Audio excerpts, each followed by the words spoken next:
میں ایک پوائنٹ ہے جہاں حدیث میں آتا ہے 70 بیماریوں کا علاج یہاں کپ لگوانا ہے. آسمان سے میں گزرا، وہاں کے فرشتوں نے کہا یا رسول اللہ علیک بالحجامہ.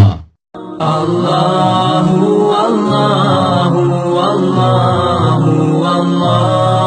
اللہ اللہ بتانے لگا ہوں دنیاوی. اب نے کہا میں جس آسمان سے نیچے آیا، جس آسمان سے میں گزرا، نیچے نہیں، جس آسمان سے میں گزرا وہاں کے فرشتوں نے کہا یا رسول اللہ علیک بالحجامہ علیک بالحجامہ. یا رسول اللہ حجامہ کروائیے، حجامہ کروائیے. ساتوں آسمان کے فرشتوں نے کہا یا رسول اللہ حجامہ. حجامہ کیا ہوتا ہے؟ کپنگ، جس کو آج کل کپنگ تھوڑا تھوڑا ہمارے ملک میں بھی اس کا رواج ہو گیا ہے.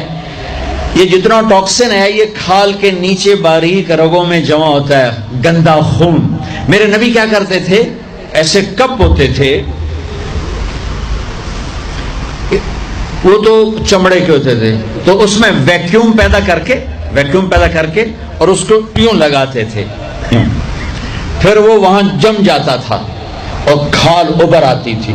پھر اس کو ہٹا کے وہاں کٹ لگاتے تھے کسی چیز سے. آج بلیڈ ہے، کٹ لگا کر ہلکے ہلکے، پھر اس کو ویکیوم بنا کے پھر یہاں گاڑ دیتے تھے. تو اس سے جتنا گندا زہریلا خون ہے وہ نکل کے اس کپ میں آ جاتا ہے، پھر اس کو پھینک دیا جاتا ہے. اس کو کہتے ہیں حجامہ.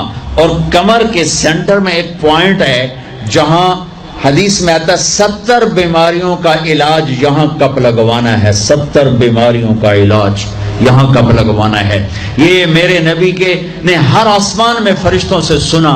ڈھونڈو، تلاش کرو. اب لاہور میں بھی یہ سلسلہ ہے. یہ تم ڈاکٹروں سے جان چھوٹ جائے گی اگر آپ نے میرے نبی والا طریقہ شروع کر دیا. حجامہ، غذا، سموسے پکوڑے نہ کھاؤ، دہی بھلے نہ کھاؤ، اور یہ ڈرنک نہ پیو، اور یہ روسٹ بروسٹ نہ کھاؤ. غذا سادہ رکھو، حجامہ کرواؤ. تمہیں اللہ بیماریوں سے نجات دے دے گا، تمہیں ڈاکٹروں سے نجات دے دے گا. میرے نبی کا طرز طعام، طرز خوراک، طرز علاج. آپ نے آخری سفر میں بھی کپنگ کروائی. آپ جب حج پہ جا رہے تھے تو آپ نے یہاں کپ لگوائے، یہاں راستے میں یہاں اس جگہ. یہ آپ کا آخری حجامہ جو آپ نے سفر میں کروایا تھا.